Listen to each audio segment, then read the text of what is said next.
This next story time is wild.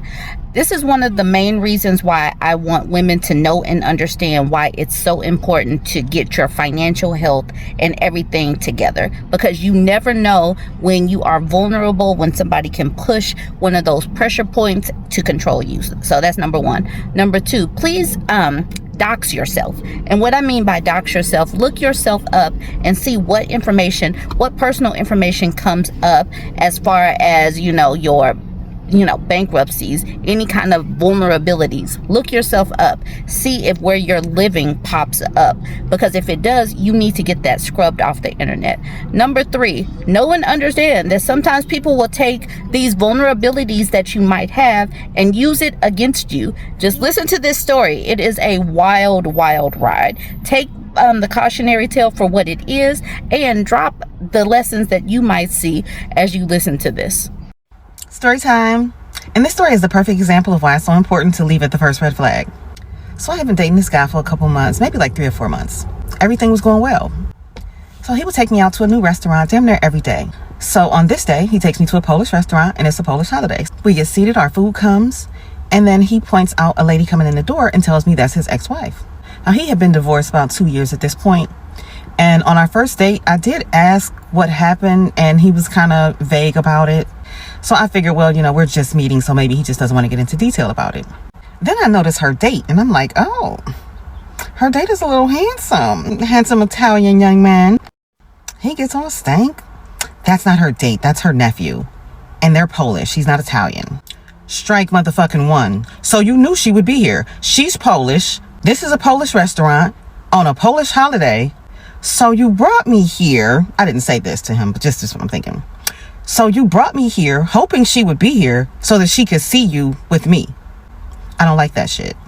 So I'm like, well, why did y'all divorce again? What happened again? What had happened? Nothing happened. We had a great life. We had a great marriage. At least I thought we did. But I came home from work. She was gone. The girls were gone. All their stuff was gone. The next day, I'm served with divorce papers at my company in front of all my employees. All communication has been through attorneys ever since. And I find out during the divorce that she put down $135,000 on a new home that she was only able to save up because I paid all the bills. The only thing she paid for was like little girly maintenance stuff for herself and her daughters. But I paid all the bills, even her car note, their cell phone bills, everything. And she worked. She made $70,000 a year. And she was saving her money so that she could leave me. The more he talked, the more it sounded like that woman escaped him, like a DV survivor escapes. What absolutely fucking did it was when he said, never again will I let a woman save up all her money so she can leave me while I pay all the bills.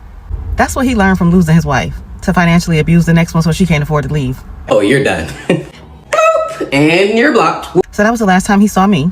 Fast forward about 8 months. This older white lady leaves a comment on one of my pictures on Facebook and says, check your messages, it's very important. So we're not Facebook friends, so I check my spam, I find the message, and she's basically just saying like, I come in peace, not looking for any drama. I just wanted to compare stories and see if you experienced any of the things that I'm experiencing with him right now. So I'm like, sure, I'm open to talking. She starts letting it all out. So she's like, I really don't have anybody to talk to about this. I hate to, burden you with all this mess, but I need to talk to somebody. So she says when she first met him, she was in the middle of, or at the end of a foreclosure process and losing her house. So she said she had been praying and praying and praying. And when she met him and she told him about it, he was like, oh, don't worry. You could just live with me. Say he got movers and everything, move all her stuff and just, being Prince Charming and whatnot. And she said she thought God had answered her prayer with him by sending him to help her. So she loses her house, moves in with him. And shortly after that, her car breaks down. I think he did something to it, but whatever. She couldn't get to work. She loses her job. No, he does not live on a bus route. You have to have a car to live with him for sure. So she says right around then, he starts abusing her and like straight up starving her. She said he bought another refrigerator, put it in the garage and moved everything from the kitchen refrigerator into that refrigerator. Then put a lock on the garage door that he could lock with a key so that she can't get in and out of the garage. She said he took all the food out of the pantry, which was always stocked. And he moved all of that into the garage too. I'm like, girl, I need to see a picture of this shit. Like she sent me this picture right here. I gave her my number. I responded with my phone number. Cause girl, what the fuck? Call me right now. Call me right fucking now. It must have been a little after 6 because I remember saying, okay, so you about to eat again now? Since he's off, he should be on his way back now. And she was like, well, he might not. Like, sometimes he goes on a date after work, and then he may come back at like 10 at night, you know, after the restaurant closes. And then sometimes he may not come back until like 1 or 2 a.m. I'm like, a date? What? Huh? He goes on a date? She's like, yeah, he's like dating women from dating sites, and he rubs it in my face. I'm like, girl, he fucking lying. Don't nobody want him. His ass is sitting in his parked car somewhere around the fucking corner.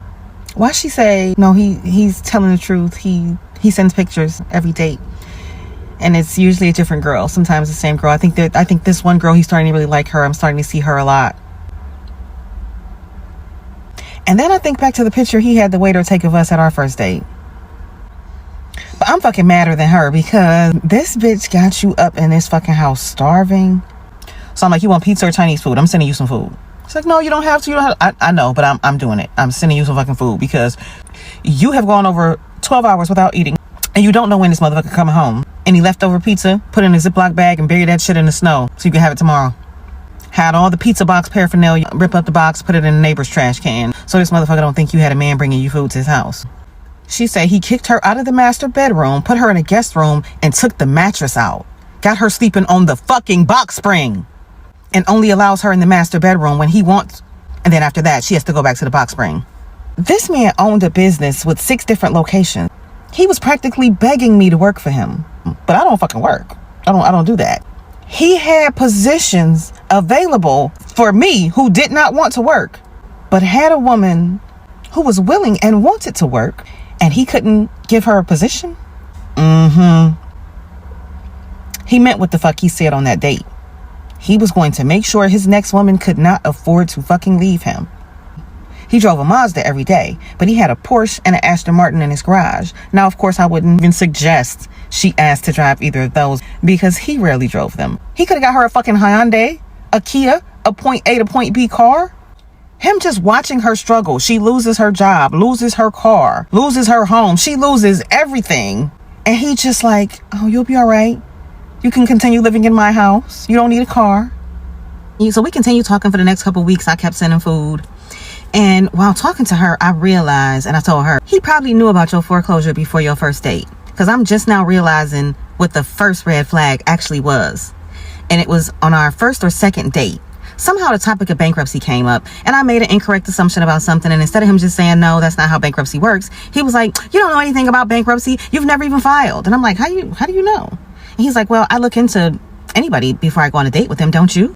And I'm like, yeah, but for like safety reasons. Like, I'm looking at criminal dockets, not civil. Like, why were you in my civil docket? He was in my civil docket because he was hoping to find a woman who was going through foreclosure, eviction, bankruptcy, a woman having financial problems who he could financially abuse. When women are looking into a date, it's for safety reasons. But when men are doing it, they're gathering intel so they can strategize on how to conquer and dominate that woman. I said, I believe he knew that you were going through foreclosure already from the get-go. He told me on our last date that he would never again let another woman save up enough money to leave his ass. So I didn't think I needed to tell her not to tell him, but I guess I did.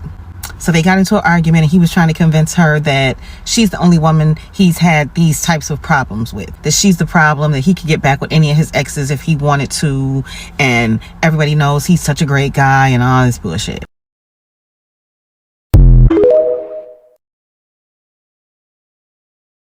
Unfortunately, she did not make it out safely. She instead married him, but she's still alive. Back to the story. So when he was telling her that she was the problem, he hasn't had these problems with any other woman. She went ahead and mentioned that she had been talking to me and that she realized that she was not the problem. It was him, that I believed her. I thought he was dangerous and I saw the red flags, and that she wishes she had seen it too. She even mentioned that I told her how he probably knew about her foreclosure and told him, you know, she felt like he trapped her from the get-go. Her phone bill was due, so of course he did not pay the bill. It got turned off. She was able to use Wi-Fi though, so she messaged me on Facebook to let me know what happened and to tell me to be careful, talking about he was making threats about what he's gonna do to me. I'm like, girl, please, he doesn't even know where I live, so he can't. I was always at his house. Plus, he's clearly the type of abuser who's only a threat to the woman in his house, in his bed, but not to anybody else. So she said he put up cameras because he was convinced that I was trying to come over or something, but she didn't mention that I was sending food. All communication pretty much ceased after that, and I would occasionally check her social media just to see if she was still alive. And about a year later or so, I checked, and her last name was changed, and her profile picture was of their wedding. I was absolutely flabbergasted. They look so happy together in all their pictures. It's insane. And she found me because he showed her my pictures on social media. I'm 15 years younger than them, so he's telling her, oh, my ex is much younger and hotter than you. You should be grateful to be with me. I'm settling for you. I could do so much better. This is what I'm used to. You're old. And she remembered my name. But you can tell from my public Facebook post that I'm safe to message. You can tell that I'm a girl's girl. So I think that's what made her feel comfortable enough to message me. And for the people asking why she didn't leave, well, she didn't want to go to a homeless shelter, and she didn't want to tell her family and friends about him because she had bragged about him so much. She said I was the only person she had told about him. For some reason, she just could not admit to them that she was wrong about him and she needed somewhere to stay. She had 5 kids. They all look like adults, so they would be old enough to understand. She was just embarrassed as fuck. I mean, I would have been embarrassed too, but I still would have got the fuck up out of there.